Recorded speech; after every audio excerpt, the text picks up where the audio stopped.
Hello viewers, আজ বলবো 29 মে 2025 সালের গুরুত্বপূর্ণ কয়েকটি কারেন্ট অ্যাফেয়ার্স, যেগুলো বিভিন্ন চাকরির পরীক্ষায় আসে বা আসতে পারে।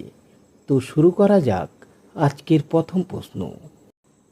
সম্প্রতি খবরে দেখা কিলাউয়া আগ্নেয়গিরি কোন দেশে অবস্থিত?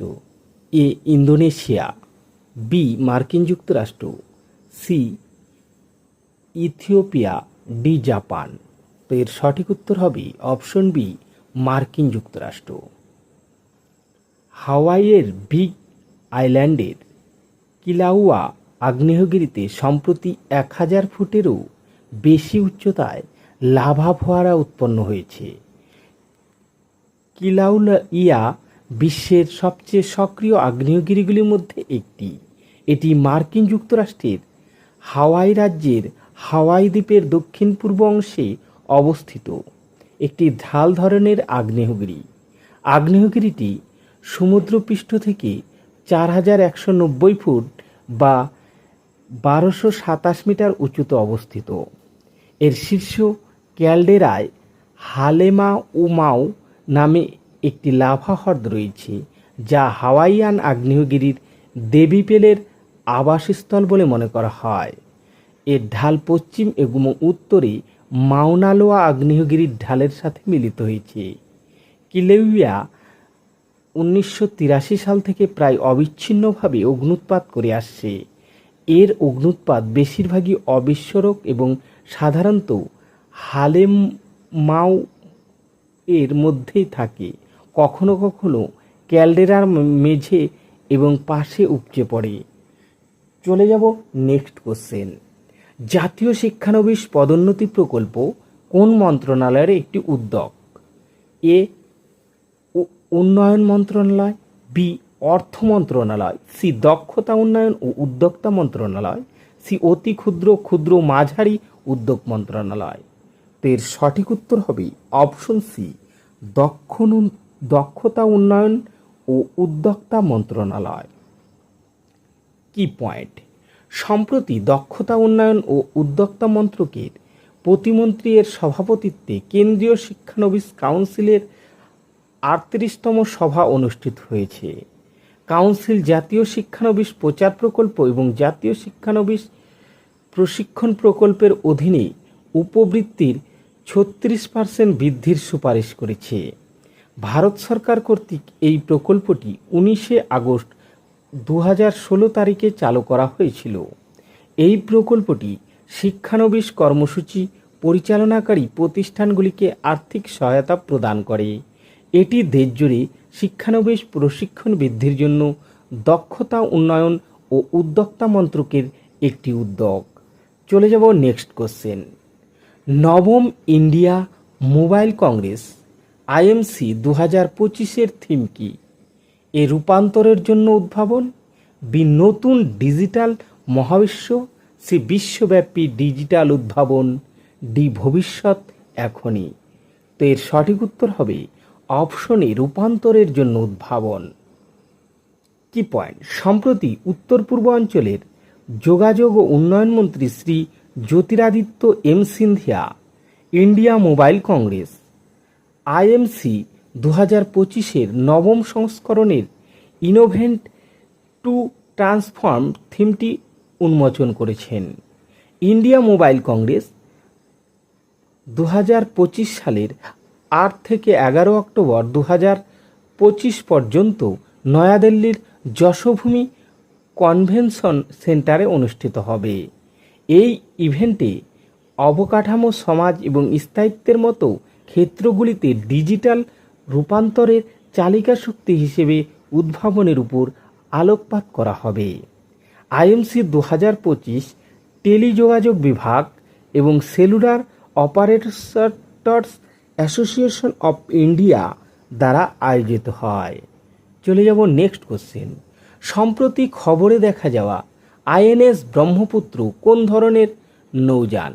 এ গাইডেড মিসাইল ফ্রিগেট, বি পারমাণবিক শক্তিচালিত সাবমেরিন, সি বিমানবাহী বাহক, ডি গবেষণা জাহাজ।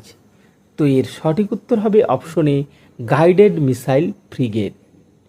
কি পয়েন্ট, সম্প্রতি কর্মকর্তারা জানিয়েছে যে ভারতীয় নৌবাহিনীর একটি guided missile frigate INS Brahmaputra, যা গত বছর ডকইয়ার্ড দুর্ঘটনায় ক্ষতিগ্রস্ত হয়েছিল, 2025 সালের শেষের দিকে সমুদ্রে ফিরে আসবে এবং 2026 সালের মাঝামাঝি সময়ে সম্পূর্ণরূপে যুদ্ধের জন্য প্রস্তুত হবে। আইএনএস ব্রহ্মপুত্র হল প্রথম দেশীয়ভাবে নির্মিত ব্রহ্মপুত্র শ্রেণীর গাইডেড মিসাইল ফ্রিগেট। এটি কলকাতার Garden Reach ship builders and engineers limited দ্বারা নির্মিত হয়েছিল। জাহাজটি 14 এপ্রিল 2000 সালে ভারতীয় নৌবাহিনীতে কমিশন করা হয়েছিল। এটি উপকূলীয় এবং অফশোর টহল, সমুদ্র রুট পর্যবেক্ষণ, সামুদ্রিক কূটনীতি, সন্ত্রাসবাদ দমন এবং জলদস্যুতা বিরোধী মিশন পরিচালনা করে। চলে যাব নেক্সট কোশ্চেন। কোন ইনস্টিটিউটটি বর্ণালী ফাংশন ব্যবহার করে কোয়ান্টাম পদার্থে টপোলজিক্যাল ইনভেরিয়েন্ট শনাক্ত করার জন্য একটি নতুন পদ্ধতি আবিষ্কার করেছে? Option A Indian Institute of Science Bengaluru, B Raman research institute Bengaluru, C Indian Institute of Technology Bombay, D Indian Institute of Technology Delhi. তো এর সঠিক উত্তর হবে option B Raman research institute Bengaluru. Key point, বিজ্ঞান ও প্রযুক্তি বিভাগের অধীনে বেঙ্গালুরু রমন রিসার্চ ইনস্টিটিউট এর বিজ্ঞানীরা বর্ণালী ফাংশন ব্যবহার করে কোয়ান্টাম পদার্থে টপোলজিক্যাল ইনভেরিয়েন্ট শনাক্ত করার জন্য একটি নতুন পদ্ধতি আবিষ্কার করেছেন। বর্ণালী ফাংশন হলো একটি কোয়ান্টাম টুল যা দেখায় যে কোনো পদার্থের ভিতরে শক্তি এবং ইলেকট্রনের মতো কণা কিভাবে আচরণ করে। এটি সাধারণত ইলেকট্রনিক কাঠামো যেমন অবস্থার ঘনত্ব এবং বিচ্ছুরণ সম্পর্কের অধ্যয়নের জন্য ব্যবহৃত হয়। দলটি ভরবেগ স্থান বর্ণালী ফাংশন এর উপর দৃষ্টি নিবদ্ধ করেছে, যা কোয়ান্টাম ফিঙ্গারপ্রিন্টের মতো কাজ করে দেখায় যে কিভাবে শক্তি এবং ভরবেগের মধ্যে ইলেকট্রন ছড়িয়ে পড়ে। এই পদ্ধতিটি একমাত্রিক সিস্টেমের উইন্ডিং সংখ্যা এবং দ্বিমাত্রিক সিস্টেমে রেচন সংখ্যার মতো মান ব্যবহার করে লুকানো টপোলজিক্যাল বৈশিষ্ট্যগুলি প্রকাশ করে। চলে যাব নেক্সট কোশ্চেন। সম্প্রতি বিশ্ব ক্ষুধা দিবস কখন পালিত হয়েছে? এ 26শে মে, বি 28শে মে, সি 27শে মে, ডি এর কোনোটি নয়। তো এর সঠিক উত্তর হবে অপশন বি 28শে মে। কি পয়েন্ট, প্রতি বছর 28শে মে বিশ্ব ক্ষুধা দিবস পালন করা হয়। একটি অভূতপূর্ব বৈশ্বিক সংকটের সময় দীর্ঘস্থায়ী ক্ষুধার্ত থাকা 690 মিলিয়নেরও বেশি মানুষের মধ্যে সচেতনতা আনতে দ্য হাঙ্গার প্রকল্প দ্বারা দিবসটি তৈরি করা হয়েছিল।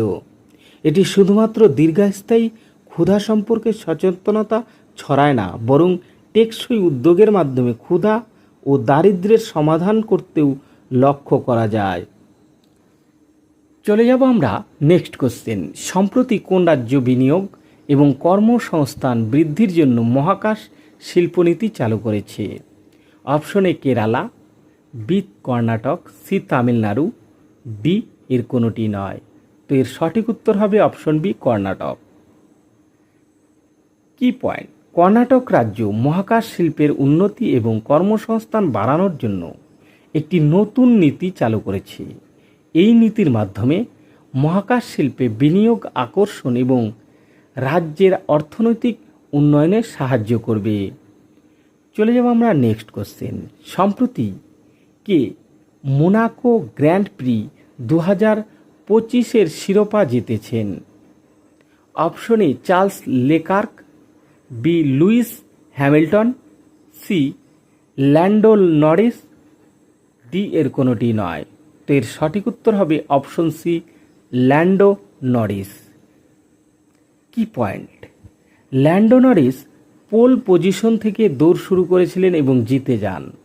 এই জয়ের মাধ্যমে তিনি তার সতীর্থ অস্কার পিয়াস্ত্রির সাথে ফর্মুলা 1 ওয়ার্ল্ড চ্যাম্পিয়নশিপের লড়াইয়ের ব্যবধানে কমিয়ে এনেছেন। ম্যাক্স ভার্স্টাপেন চতুর্থ স্থানে ছিলেন। তিনি তার পিট স্টপ না করার কারণে অনেক পিছিয়ে যান। লুইস হ্যামিল্টন পঞ্চম স্থানে ছিলেন। চলে যাব আমরা নেক্সট কোশ্চেন। সম্প্রতি বিজ্ঞান ও প্রযুক্তি উদ্ভাবনে কোন রাজ্য শীর্ষে রয়েছে? Option A Haryana, B Karnataka, C Telangana, D এর কোনোটি নয়। তো এর সঠিক উত্তর হবে অপশন বি কর্ণাটক।